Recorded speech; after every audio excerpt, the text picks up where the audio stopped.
Aiden.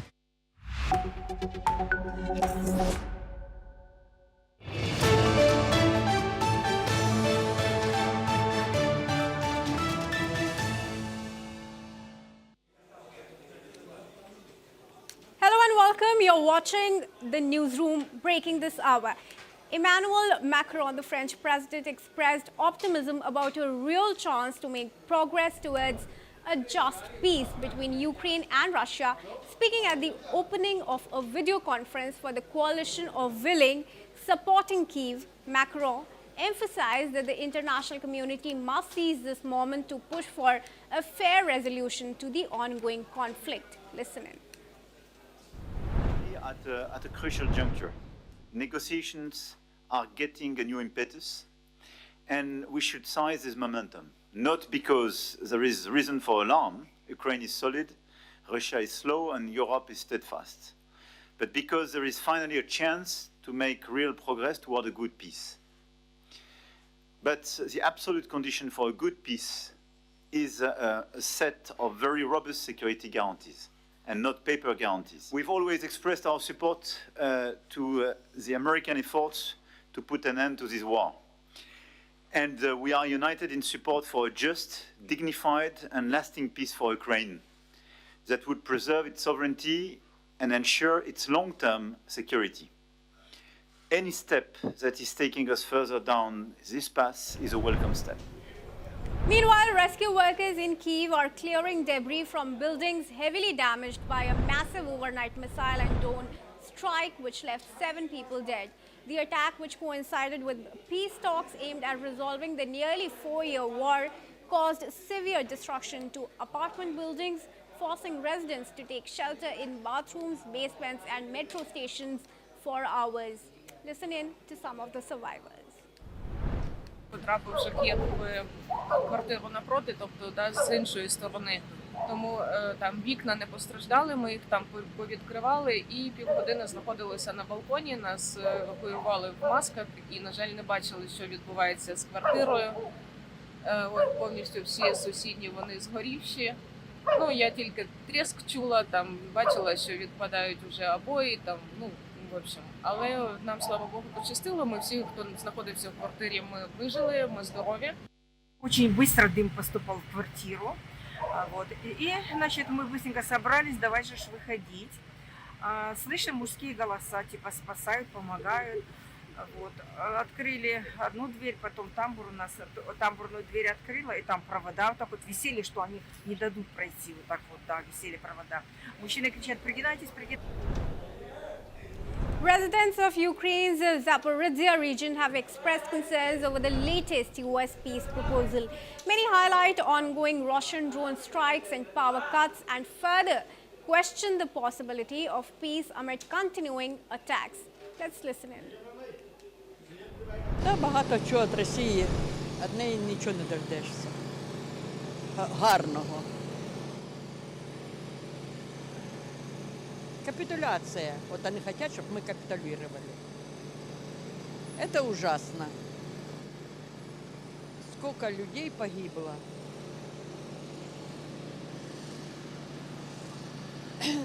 Нельзя идти на уступки. Меня это очень волнует. Я же говорю, с одной стороны хочется, чтобы был мир, а с другой стороны, если на не очень выгодных условиях, ну не знаю, я не уверена, что война закончится. Все равно это через пару лет повторится снова. Мы опять попадем в ту же самую ситуацию. Я за мир, за сохранение жизни людей. А как? Я ж не политик. Ну вот реально, вот я бухгалтер, что я? А это геополитика, ну это вообще. Мне лишь бы все были живы, все. А кто вернет человеческие жизни, вот вообще? Вот гибнут дальше люди, и мирные, и военные, ну вот. Каждый день какая-то трагедия. Я поэтому и не смотрю, стараюсь не смотреть новости. Так, я хочу перемир'я, але щоб це було перемир'я, щоб Штати...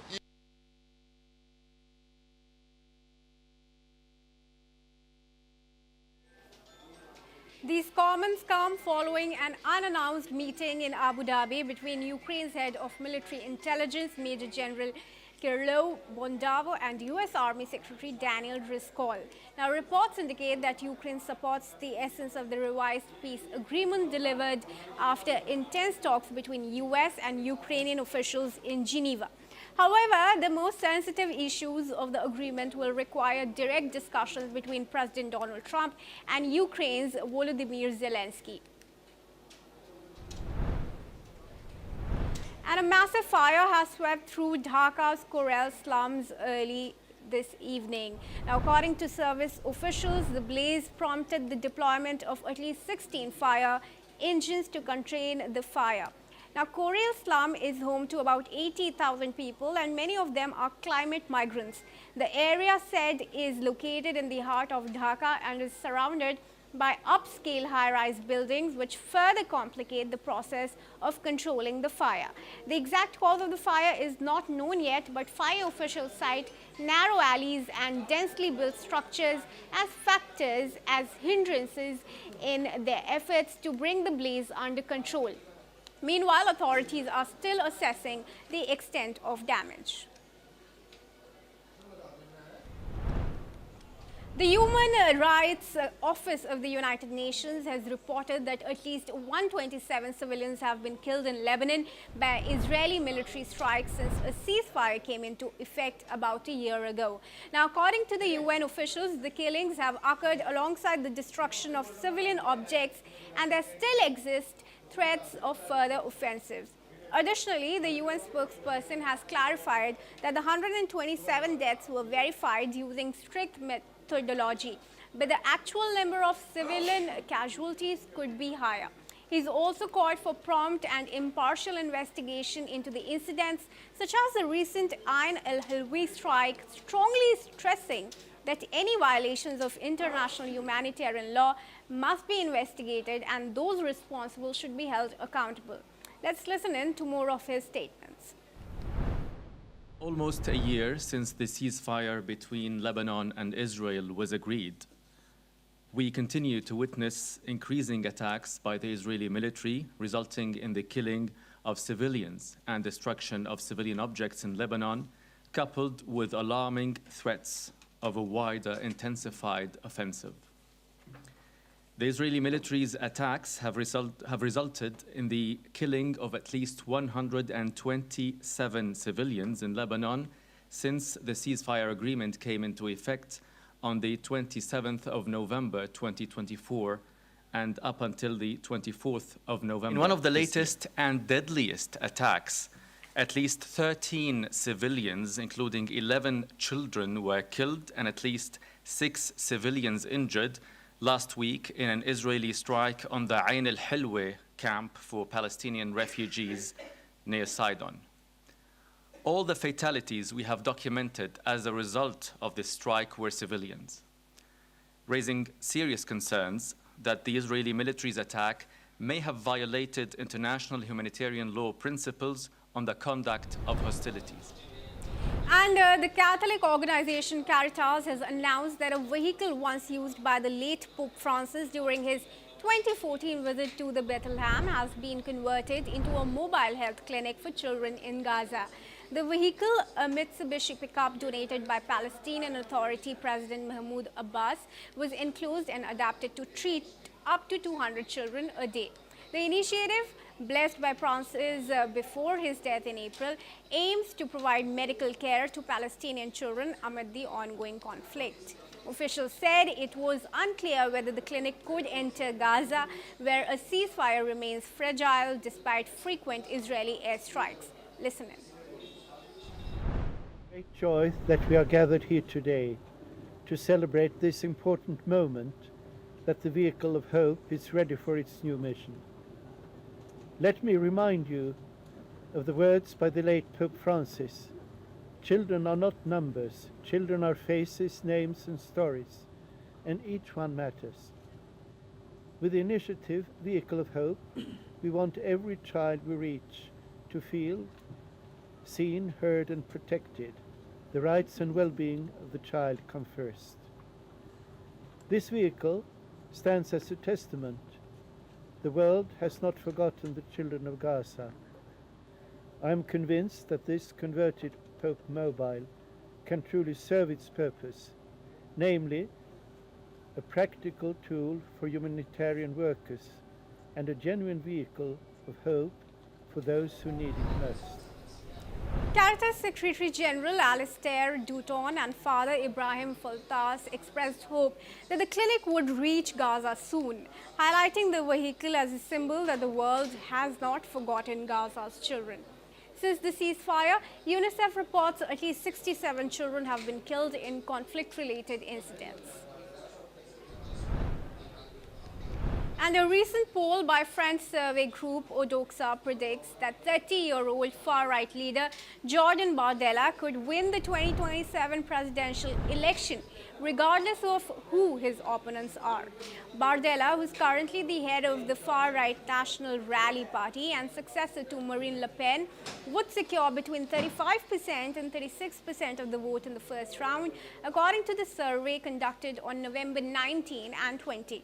In the second round, Bardella is projected to defeat all potential rivals, including far-left leader Jean-Luc Mélenchon and centrist candidates such as former Prime Ministers Gabriel Attal and Eduardo Philippe. The poll showed Bardella winning 74% against Mélenchon and 53% against Philippe, although earlier polls suggest a narrower loss to Philippe in a runoff. Many French lawmakers are reacting to the poll. Let's listen in. Je pense qu'une élection, ça se gagne à l'issue d'une campagne et que la campagne n'a pas démarré. Je pense que la campagne révélera, au-delà des idées de fond qui ne règlent en rien les problèmes des Français. Le problème budgétaire, c'est les immigrés. Le trou de la Sécu, c'est les immigrés. L'insécurité, c'est les immigrés. La crise économique, c'est les immigrés. Je pense qu'une campagne démontrera que quand on a une solution simpliste et populiste à des problèmes extrêmement complexes, eh bien, ça ne tient pas. Et que la campagne démontrera aussi à la fois le manque d'expérience et le manque de compétences de M. Bardella. M. Bardella a quand même échoué à chaque mandat que les Français lui ont confié. Il l'a envoyé à la région Île-de-France, il a été dramatiquement absent. Les Français l'ont envoyé à l'Union européenne, quasiment aucun amendement, aucune proposition de loi, quasiment pas de présence. Et aujourd'hui, on voudrait le mettre à la tête de l'État. Je pense que la campagne électorale démontrera à la fois le néant sur le fond et l'incompétence de ce garçon. Oui, enfin, on a pour la première fois, nous sommes positionnés comme des vainqueurs potentiels de cette élection présidentielle. Ça nous encourage à persévérer. Voilà, nous prenons les choses avec beaucoup de froideur, beaucoup de distance. C'est mieux ça que l'inverse, évidemment, mais ça nous encourage à travailler, ça nous encourage à continuer à aller voir les Français et à crédibiliser notre offre politique. Je pense que ça démontre aussi que toutes les attaques les plus, j'allais dire, fallacieuses, les moins nobles vis-à-vis de Jordan Bardella tapent à côté. Donc nous, on va continuer.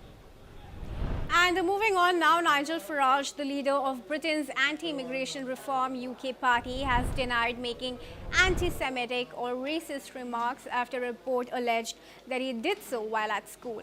Farage, who's 61, has said that he had never directly racially abused anybody or had not targeted individuals based on their background. He has acknowledged that some comments made decades ago could be interpreted as banter in playground, but insisted he had no intent to harm anyone and would not apologize, saying he did not directly hurt anybody. Reports suggest that more than a dozen former pupils at a fee-paying South London school accused Farage of using anti-Semitic language, performing Nazi salutes and singing songs referencing gas chambers, though some classmates said they did not recall any racist behavior. And France's Finance Minister Roland Lescure has said that the country's success in artificial intelligence will depend on a combination of specialist talent and strong data center infrastructure. Speaking at the Adopt AI conference in Paris, Lescure emphasized the importance of clean energy, increased research investment, and improved adoption of AI technologies in the public sector to remain competitive on the global stage. Listen in. Pour développer l'intelligence artificielle, je l'ai dit tout à l'heure, il faut des cerveaux et des serveurs. Et pour développer des serveurs, il faut beaucoup d'électricité décarbonée. Donc investir dans le programme énergétique de la France, à la fois dans le renouvelable et dans le nucléaire, c'est essentiel. Ensuite, s'assurer, le président de la République était ici il y a quelques mois au niveau du sommet de l'intelligence artificielle, il avait dit, je m'en souviens, plug, baby plug. Il faut brancher. Il faut s'assurer que toutes les infrastructures qui permettent de brancher l'électricité dans ces centres de données sont bien présents et ça on y travaille évidemment avec RTE. 2, continuer à investir dans la recherche, enfin 3 plutôt, hein, continuer à investir dans la recherche et développement pour que nos cerveaux qui sont la fierté de la France et de l'Europe continuent à être là. Et 4, très important également, que l'administration montre la voie. On a besoin de convaincre les concitoyens qui sont en dehors de ce beau palais que pour eux aussi l'intelligence artificielle, ça va leur changer la vie. Ce qu'on appelle les use cases, les cas d'usage dans l'administration, qu'il faut que quand vous vous connectez sur votre ordinateur et que vous êtes en interaction avec l'administration. And hit by sanctions, Serbia's only oil refinery, which supplies much of the country's fuel needs, faces a complete shutdown in a matter of days due to a lack of crude supplies. Serbian President Alexander Vučić has said that the Pančevo refinery's operations had scaled back to warm circulation and were 4 days away from a complete halt. Since last month, the Russian majority-owned petroleum industry of Serbia has been hit with sanctions as part of Washington's crackdown on Russia's energy sector after the 2022 invasion of Ukraine. Vučić said he had stockpiled enough fuel to last until the end of the year, with further reserves held by the government. Serbia, which is also heavily reliant on cheap Russian gas, remains among the few European countries not to impose sanctions on Moscow over the war in Ukraine. Listen in to what the Serbian president had to say. Rafinerija naftne industrije Srbije nalazi se u tehnološkom procesu takozvane tople cirkulacije, ili da to prevedem u nekoj vrsti tihog hoda, još nije zatvorena, još nije ugašena, ali je već to niži režim rada u odnosu na uobičajeno. And Economy Minister Jose Gabriel Espinosa has said that Bolivia is negotiating multilateral financing that will exceed $9 billion for public and private projects. This is the first major policy announcement since centrist President Rodrigo Paz took office earlier this month. The package arranged with the consortium of lenders exceeds the government's initial $4 to $5 billion forecast and is designed to stabilize an economy battered by high inflation, a widening fiscal deficit, and a shortage of foreign currency. Espinosa said that roughly a third of the financing is expected to arrive within the next 60 to 90 days. The funds from creditors, including the World Bank and the Development Bank of Latin America, will reportedly support private sector's initiatives in infrastructure, renewable energy, and financial inclusion. In the latest kidnappings that's rocked Nigeria, gunmen have seized 10 women and children from a village in Nigeria's western Kwara state. The raid comes 1 week after gunmen killed 2 people and kidnapped 35 worshippers in an attack on a church in the village of Iruku. The state police commissioner has said the attackers were herders who had shot sporadically during the night raid on the village of Isapa. Last week, armed gangs also seized more than 300 children from a Catholic school in Nigeria's north-central Niger state and 25 schoolgirls from another school. Nigeria is facing a long-running security crisis fueled by jihadist attacks and violence by bandit gangs that raid villages, kill people, and kidnap for ransom. Let's now listen in to what the Nigerian parents whose children have been taken away from them had to say. Babu zaman lafiya a gidana kuma babu zaman lafiya saboda do gidana ma gaba ɗaya na rikice saboda akai yaro ne karni wanda ba wanda ya san magana ba san yanayin da yake ba to gaskiya babu zaman lafiya ko ita ma maman yaro ma jiya ma san da na kai ta asibiti ina maganan bacci ba maganan bacci abinci muke yi ba kullum addu'a muke yi don Allah mutane su taimake mu yan jami'an tsaro su taimake mu ko ya abin zai yi Allah a taimaka mana da abubuwan yaran su dawo mu gansu abinda muke fata ubangijin Allah a yi hankuri a taimaka mana yara ɗin su dawo ba mu ji daɗi ba kowa abin gaba ɗaya ne kowa yana jin bakin ciki kowa. There's hope for me. I need my child back. If you say that software person have power, to just collect his charge. Afrobeat, but no power. No power.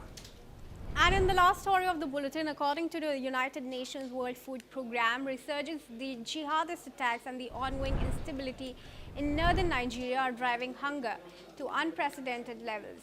In a statement, WFP official Emmanuel has reported that hunger in the region has reached levels we have not seen in years.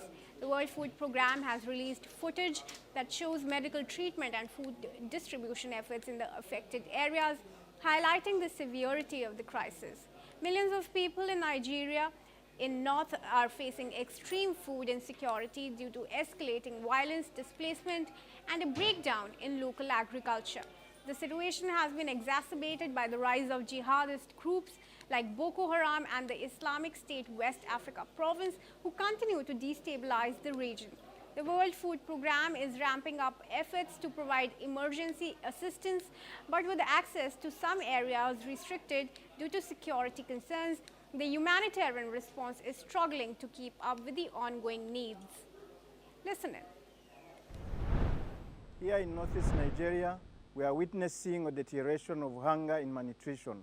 Insurgent attacks have intensified and communities are carrying the weight of this.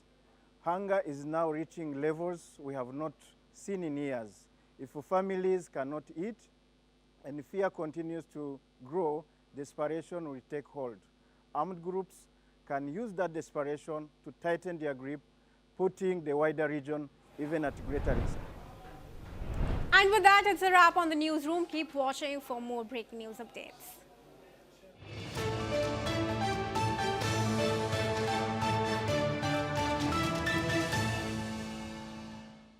Thank you.